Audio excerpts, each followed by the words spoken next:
वस्सलातु वस्सलामु अला सय्यिदिल मुरसलीन अम्मा बादु फ़अऊज़ु बिल्लाहि मिनश शैतानिर रजीम बिस्मिल्लाहिर रहमानिर रहीम। मिलकर पढ़िए सलातु वस्सलामु अलैका या रसूल अल्लाह, अस्सलातु वस्सलामु अलैका या हबीब अल्लाह, अस्सलातु वस्सलामु अलैका या नबी अल्लाह व अला आलिका व अस्हाबिका या नूर अल्लाह।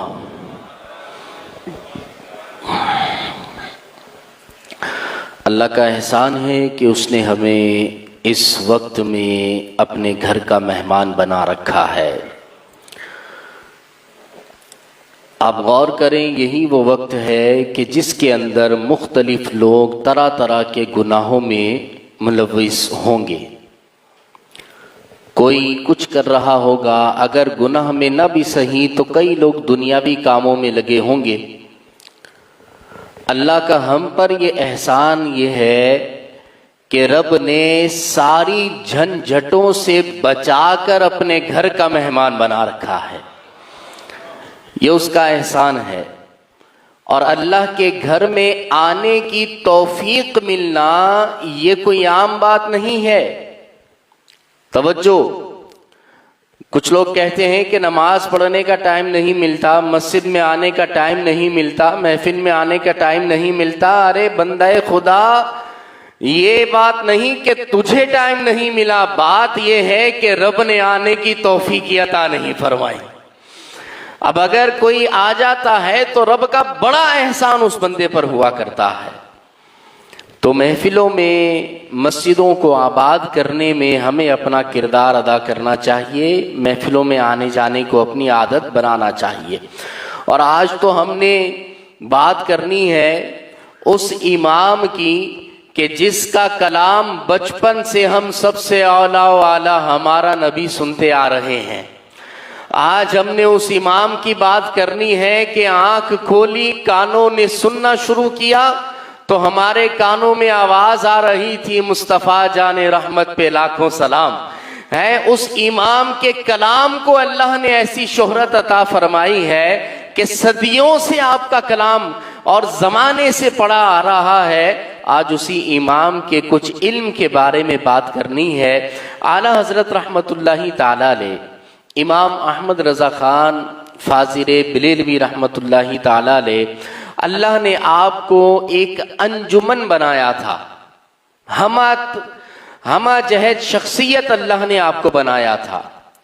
आप जिस इल्म के बारे में कलम उठाते, आप जिस बारे में आपने लिखना शुरू किया, अल्लाह के करम से आपने उसका हक अदा फरमा दिया। चाहे वो कोई सी भी फील्ड हो, कोई सा भी आपने जो पुराने उलूम के एतबार से देखा जाए तो 55 से ज्यादा उलूम ऐसे हैं कि जिसमें आला हजरत ने कलम उठाया और जिस बारे में भी आपने उठाया उस फन के इमाम आला हजरत नजर आते हैं। और आजकल के दौर के एतबार से अगर देखा जाए तो चूंकि बहुत सारे उलूम की ब्रांचेस बन चुकी हैं, वो तकसीम हो चुका है, तो इस एतबार से देखा जाए तो मौजूदा जमाने के 100 से ज्यादा उलूम ऐसे हैं जिसके अंदर मेरे इमाम उस फन के इमाम और माहिर नजर आते हैं। आला हजरत से सवालात पूछने वाले आप देखा जाए तो आला हजरत से बंदा जब फतावाए रज़विया को पढ़ता है तो उसके अंदर नजर आता है, जिस फतावाए रज़विया के 22,000 से ज्यादा सफ़हात हैं, जिसके अंदर 206 किताबें मौजूद हैं, जिसके अंदर कई फतावा मौजूद हैं, उस फतावाए रज़विया को आप पढ़ें तो उसके अंदर इस्तिफ्ता करने वाले, सवाल पूछने वाले आम आदमी नहीं होते थे, बल्कि आद आदमियों के साथ साथ आम बंदों के साथ साथ मुफ्ती भी आला हजरत की तरफ रुजू करते, मुहद्दिस भी अपने वक्त का जो होता आला हजरत की तरफ रुजू करता, शायर भी आला हजरत की तरफ रुजू करते, दुनियादार लोग होते, बल्कि जो प्रोफेसर्स वगैरह होते थे वो भी आला हजरत के दरबार में रुजू किया करते थे। अल्लाह ने ऐसा आपको कमाल और महारत अता फरमाई है। आला हजरत रहमतुल्लाहि ताला लेके आज हम मुख्तसर एक इल्म के बारे में बात करेंगे, फन्ने हदीस के बारे में। आला हजरत रहमतुल्लाहि ताला ले इमाम अहमद रजा खान रहमतुल्लाहि ताला ले, वैसे तो आपकी शख्सियत के कमालात बेशुमार हैं और जिस किसी भी फन को बयान किया जाए तो घंटों उसके लिए दरकार होते हैं और कई सफहात और किताबें आपके उस फन की महारत के बारे में लिखी जा चुकी हैं और बहुत सारी आला हजरत की खुसूसियात तो ऐसी हैं कि आज कई यूनिवर्सिटियों के अंदर आला हजरत पर पीएचडी की जा रही है। आला हजरत के उस फन के बारे में महारत हासिल की जा रही है। फन्ने हदीस के बारे में देखा जाए तो आला हजरत ने जहां कुरान की बड़ी खिदमत की है, इल्मी खिदमात आपकी बेशुमार हैं और कुरान का तर्जमा है कुरान कंजुल ईमान, ईमान का खजाना। कंज का मतलब होता है खजाना, कंजुल ईमान यानी ईमान का खजाना। तर्जमा कुरान जहां आपने लिखा है, जहां आपने हिफ्ज़ कुरान किया है, जहां आपने तफसीर कुरान पर काम किया है, अल्लाह अकबर।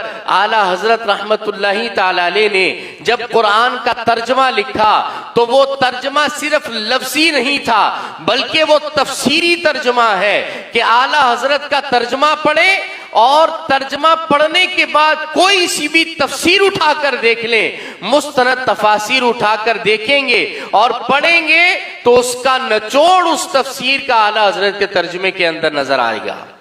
यह आला हजरत के तर्जमे का कमाल है। और यह तर्जमा आपको पता है कैसे लिखा गया? कोई आला हजरत रहमतुल्लाहि ताला अलैह ने खास तौर पर इसका कोई एहतमाम नहीं फरमाया, बल्कि आला हजरत के दौर में 3 तराजिम थे कुरान के जो किताबों में लिखा है कि मशहूर थे, लेकिन उनके अंदर यह था कि कोई लुग़वी एतबार से बड़ा उसके अंदर बहस थी, किसी के अंदर इस जो है ना वो मुहावरे बहुत ज्यादा थे, किसी में कुछ था किसी में कुछ।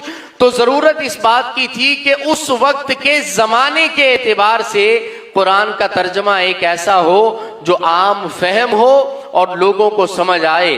तो आला हजरत रहमतुल्लाहि ताला अलैह के खुलफा ने आपसे गुजारिश की कि आप कुरान का तर्जमा लिखें। आला हजरत ने फरमाया मेरी मसरूफियात और दीन की खिदमत के मामलात तुम्हारे सामने हैं और अगर तुम्हें कोई फारिग वक्त उसमें नजर आए तो बताओ, उसके अंदर कुरान का तर्जमा कर लेते हैं। किसी ने कहा कि हुजूर असर से मगरिब आप जो है बैठा करते हैं और वहां पर लोगों से मुलाकात करते हैं, उस दौरान अगर कुरान का तर्जमा किसी को साथ बिठा कर लिखा दे तो ये दीन की बड़ी खिदमत हो जाएगी। कुर्बान जाइए, आला हजरत रहमतुल्लाहि ताला अलैह के खलीफा मुफ्ती अमजद अली आजमी साहिबे बहारे शरीयत जो है वो आला हजरत के साथ असर के बाद बैठा करते और आला हजरत कुरान को सुनते जाते और साथ साथ तर्जुमा लिखवाते जाते। और कई नशिस्तों के अंदर आला हजरत ने सिर्फ कुरान को सुना और उसका तर्जुमा लिखवा दिया। कोई किताब अलग से खोल कर ना देखी, कोई जो है तफसीर खोल कर ना देखी, क्योंकि आला हजरत जो लिखते थे, हमारा ईमान है कि आप लिखते ना थे बल्कि आपसे तो लिखवाया जाता था। सरकार की खास इनायत हुआ करती थी और फिर जब किताबों को खोलकर मुफ्ती अमजद अली आजमी देखते, बड़ी बड़ी तफसीरों को देखते तो अक्ल हैरान हो जाती। अल्लाह अकबर, जो बात इमाम राजी ने तफसीर कबीर में लिखी, जो तफसीर सावी में लिखी, जो दीगर तफासिर के अंदर आई, वो आला हजरत ने अपने तर्जमे के अंदर बयान फरमा दी है। आला हजरत जब हज पर गए ना तो उस वक्त आला हजरत पर कुछ लोगों ने इल्जाम लगाया कि इमाम अहमद रजा खान हज पर आए हुए हैं और इनका अकीदा है कि माअज़ल्लाह, उन्होंने इल्जाम लगाया कि ये हुजूर के इल्म को अल्लाह के इल्म से मिला देते हैं। उलमाए अरब के अंदर उन कुछ लोगों ने जो है ये इल्जाम लगा दिया आला हजरत पर, इमाम अहमद रजा खान पर, कि आला हजरत का जो अकीदा है ना, ये आला हजरत का अकीदा जो है ये कहते हैं कि माअज़ल्लाह, ये हुजूर के इल्म को अल्लाह के इल्म से मिला देते हैं और कहते हैं कि अल्लाह भी गैब जानता है और हुजूर भी गैब जानते हैं। अब आला हजरत को ये बात वहां हरमैन तय्यबैन के अंदर जाकर पता चलती है। आला हजरत रहमतुल्लाहि ताला अलैह को उस वक्त बुखार भी होता है, सफर हरमैन पर हज पर है और हज के दिनों में आला हजरत को बुखार आ जाता है, आपको बुखार भी होता है। अब आला हजरत रहमतुल्लाहि ताला अलैह को जब ये इल्जाम पता चलता है कि मुझ पर तो ये इल्जाम लगा दिया गया, हालांकि हकीकत ऐसी है ही नहीं, रब का इल्म लामुतनाही है, उसको किसी ने दिया नहीं है, हुजूर का इल्म अल्लाह ने आपको अता फरमाया है, तो फिर बराबरी कैसे हो सकती है? अल्लाह ने हुजूर को इल्म दिया है तो क्या अल्लाह हर चीज पर कादिर नहीं?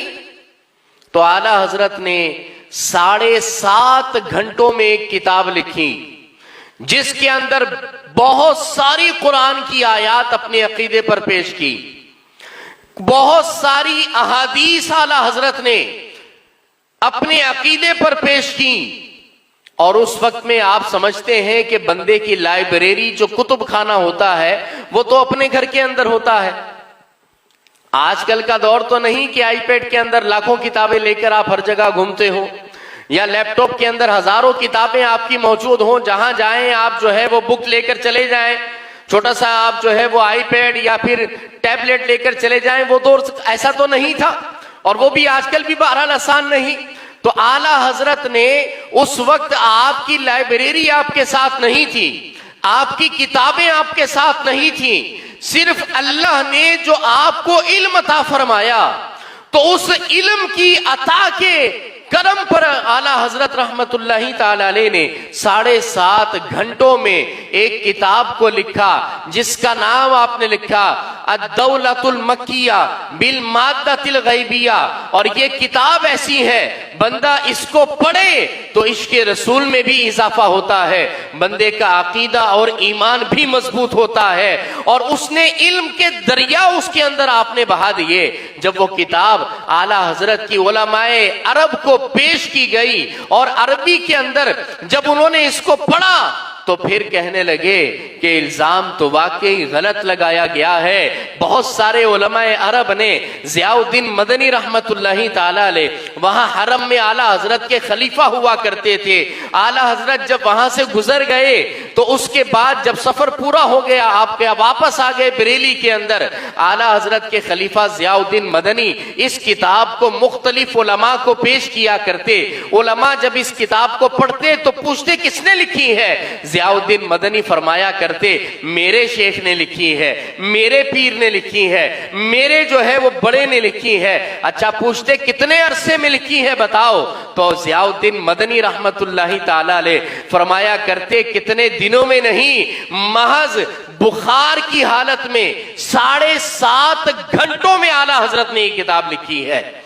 लोग कहते कि नहीं, हमें यकीन नहीं आता इस बात पर, तो बहुत सारे लोग उलमा इस तरह की बात करते, ये कैसे हो सकता है कि बुखार भी हो बंदे को और 7.5 घंटों के अंदर इस कलील मुद्दत में ऐसा इल्मी खजाना बहा दिया जाए, जबकि लाइब्रेरी पास नहीं है, जबकि किताबें बंदे के पास नहीं है, शागिर्द बंदे के साथ नहीं है कि जो किताबें निकाल कर दे सकते हो, अहादीस निकाल कर दे सकते हो। ज़ियाउद्दीन मदनी रहमतुल्लाहि ताला ताला अलैह एक मर्तबा आला हजरत के दरबार में बरेली में आते हैं और आकर आला हजरत से पूछते हैं कि हुजूर माजरा क्या है। मैंने बड़े बड़े उलमा को कहा कि आपने ये किताब सिर्फ 7.5 घंटों में लिखी है, कोई मानने को तैयार नहीं होता, आखिर ये माजरा क्या है, इसकी हकीकत मुझे बताइए। आला हजरत फरमाते हैं कि जब मैं मक्के में मौजूद था और लोगों ने मुझ पर इल्जाम लगाया, मैंने वुजू किया, रब के हुजूर दोगाना नमाज अदा की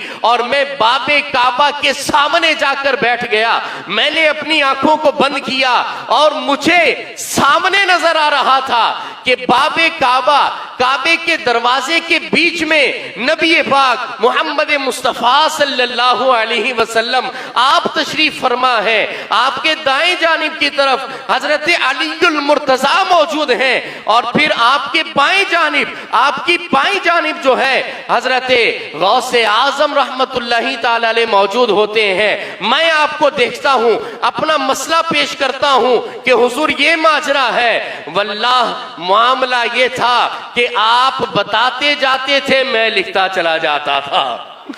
आला हजरत ने तभी तो कहा ना कि तेरी सरकार में लाता है रजा उसको शफी, तेरी सरकार में लाता है रजा उसको शफी, जो मेरा गौस है और लाडला बेटा तेरा।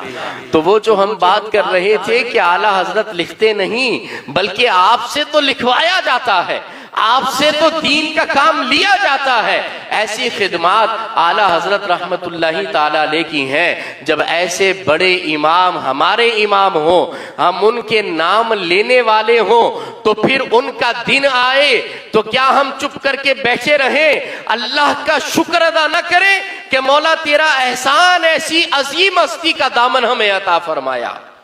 तो अपनी औलाद को भी इस इमाम की मोहब्बत सिखाएं। आज बात यह होती है कि हम अपने अकायद को, अपने मसलक को पढ़ते नहीं हैं और फिर बंदा दूसरों के किसी बात पर जो है वो भटक जाता है। आज इल्म की बड़ी कमी है। आला हजरत का कोई एक रिसाला पढ़ा है आप लोगों ने? एक किताब कोई पढ़ी? पढ़ें, क्यों नहीं पढ़ते भाई? चले इसी किताब जिसका तारुफ मैंने आपके सामने पेश किया ना, दौलतुल मक्किया बिल माद्दतिल गैबिया, इसको पढ़ें। वैसे तो इसकी तसील हो गई है, अगर फिर भी समझ ना आए तो उलमा से पूछ लिया करें कि इस किताब की ये इबारत मुझे समझ नहीं आई, आपको खोलकर बयान कर दिया जाएगा। आप मुझसे राब्ता कर लें, दीगर उलमा से राब्ता कर लें। आजकल तो मोबाइल में भी ये किताब आ जाती है, PDF भी है, दीगर भी है। तो इस किताब को पढ़ें और भी पढ़ें। सय्यदी आला हजरत रहमतुल्लाही ताला अलैह आपकी इल्मी खिदमात तो बेशुमार हैं। फन्ने हदीस की बात की जाए तो याद रखिए कि 40 साल तक मुहद्दिस अहमद सूरती रहमतुल्लाही ताला अलैह आला हजरत के दौर के हैं। ये मुहद्दिस सूरती जो है, इन्होंने 40 साल तक दरसे हदीस दिया है, 40 साल तक शेखुल हदीस रहे। आपने सय्यदी आला हजरत को जो है अमीरुल मुमिनीन फिल हदीस का लक़ब अता फरमाया है। अमीरुल मुमिनीन फिल हदीस का मतलब क्या होता है? यानी मौजूदा जमाने में सबसे ज्यादा हदीस का इल्म रखने वाला, सबसे ज्यादा हदीस को याद रखने वाला, उसे अमीरुल मुमिनीन फिल हदीस यानी मुहद्दिस कहा जाता है।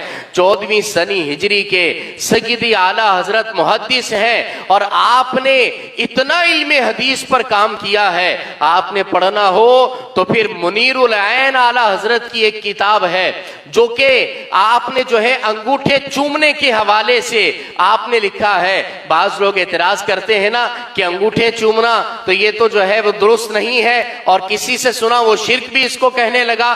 बंदा उसको कहे चूमने पर आओ तो तुम पता नहीं क्या क्या चूम जाते हो, और जब नबी की बात आए तो अंगूठे चूमना तुम्हें अजीब लगता है। आला हजरत ने इस कलम पर, इस मसले पर कलम उठाया, उसका हक अदा कर दिया। कुरान की आयात और अहादीस और बाज अहादीस को जो है जिसको इन्होंने मौजू कहा, उसकी सेहत को और उस पर आला हजरत ने ऐसा कलाम किया कि कोई उसका जवाब ना दे सका। ऐसे दलाइल के साथ आपने आला हजरत ने मुनीरुल ऐन वाला किताब का रिसाला लिखा है। ये आला हजरत की इल्मे हदीस के अंदर महारत है। और भी देखा जाए तो आला हजरत रहमतुल्लाहि ताला अलैह के आपके खलीफा हैं, आपके शागिर्द हैं ज़फ़रुद्दीन बिहारी रहमतुल्लाह अलैह। आपने नाम सुना होगा, ज़फ़रुद्दीन बिहारी रहमतुल्लाहि ताला अलैह आला हजरत के खलीफा हैं, आपके शागिर्द हैं। ज़फ़रुद्दीन बिहारी रहमतुल्लाहि ताला अलैह ने एक किताब लिखी है सहीहुल बिहारी के नाम से, जो हमारे फ़िक़ही एतबार से हनफी मसाइल हैं उनके दलाइल पर यह किताब है। यानी हम नमाज के अंदर हाथ कैसे बांधते हैं, हम नमाज के अंदर रुकू सुजूद वगैरह कैसे करते हैं, इसी तरह और भी जो फ़िक़ही अहकाम है उनके दलाइल जो है ज़फ़रुद्दीन बिहारी रहमतुल्लाहि ताला अलैह ने इस किताब के अंदर लिखे हैं सहीहुल बिहारी के अंदर। हमारा कोई भी अमल बेदलील नहीं है, वो अलग बात है किसी के इल्म में कोई दलील ना हो, ये अपने ज़हन में रखा करें। तो उस किताब के अंदर, उसकी एक जिल्द के अंदर मौलाना ज़फ़रुद्दीन बिहारी रहमतुल्लाहि ताला अलैह ने 10,000 हदीसों को जमा फरमाया है। कितनी हदीसें? 10,000 हदीसों का मतलब समझते हैं? किसी को 10 हदीसें याद हैं अभी अगर सुना जाए? 10,000 हदीसें ज़फ़रुद्दीन बिहारी रहमतुल्लाहि ताला अलैह ने सहीहुल बिहारी के अंदर मसाइले हनफी के दलाइल पर आपने जिक्र फरमाई है। और फिर जब किसी ने ज़फ़रुद्दीन बिहारी से पूछा कि ये इल्म का खजाना ये इतना कैसे लिख दिया आपने, और तो फिर आपने मौलाना ज़फ़रुद्दीन बिहारी ने क्या प्यारा जवाब दिया। आपने फरमाया कि ये तो मेरे शेख इमाम अहमद रजा खान अलैहि रहमतुर रहमान के इल्म में से ऐसा है गोया के समुंदर के नहर में से पानी का एक कतरा निकाल लिया जाता है। ऐसा इल्म हदीस अल्लाह ने आला हजरत को अता फरमाया। अस्मा और रिजाल पर आला हजरत को बड़ी महारत हासिल थी। ये जो हदीस के रावी होते हैं ना कि फुला ने फुला से सुनी, फुला ने फुला से सुनी और फुला ने फुला से सुनी, यहां तक के फिर सिलसिलाए हदीस ये नबी पाक अलैहिस्सलातु वस्सलाम तक पहुंच गया। आला हजरत अस्मा और रिजाल के भी माहिर थे। कोई अगर बात कर लेता ना कि फुला रावी ने फुला का जमाना पाया या नहीं पाया, वो सहाबी है या ताबई है या वो तबा ताबई है, क्या है, आला हजरत पूरी उसकी हिस्ट्री बयान फरमा दिया करते थे कि नहीं ये है और ये नहीं है। ऐसा फन्ने हदीस के अंदर महारत, ऐसा इल्मे हदीस अल्लाह ने आला हजरत को अता फरमाया है। लेकिन बात यह है ना कि हमारा एक तो एक अलमिया ये है कि हमने जब भी कभी बयान करना है तो बस आला हजरत की करामतों को बयान करना है। हमने जब भी बयान करना है तो शायरी को ही बयान करना है। हमने जब बयान करना है इश्क़ रसूल को ही करना है। बिल्कुल वो भी करनी है क्योंकि हम अपनी आवाम को वो भी बताना चाहते हैं, लेकिन उसके साथ साथ ये चीजें भी बयान की जाए ताकि आवाम को पता चले कि हम जिनके पीछे आंखें बंद करके चलते हैं उन्होंने आंखें बंद नहीं की हुई आगे की तरफ, उनकी आंखें खुली की खुली हैं और फिर हम उनके पीछे चलते हैं तो अल्लाह करीम हमें हिदायत अता फरमाता है। तो आखिरी बात करूंगा कि आला हजरत इमाम अहमद रजा खान रहमतुल्लाहि ताला अलैह, आप बहुत बड़े इमाम हैं और रब के बरगुज़ीदा बंदों में हैं, अल्लाह के वली हैं। आप आला हजरत की तालीमात को भी पढ़ें, आला हजरत को पढ़ें, आला हजरत को सुनने के साथ साथ आला हजरत को पढ़ें और लाजमी पढ़ें, फिर आपको पता चलेगा।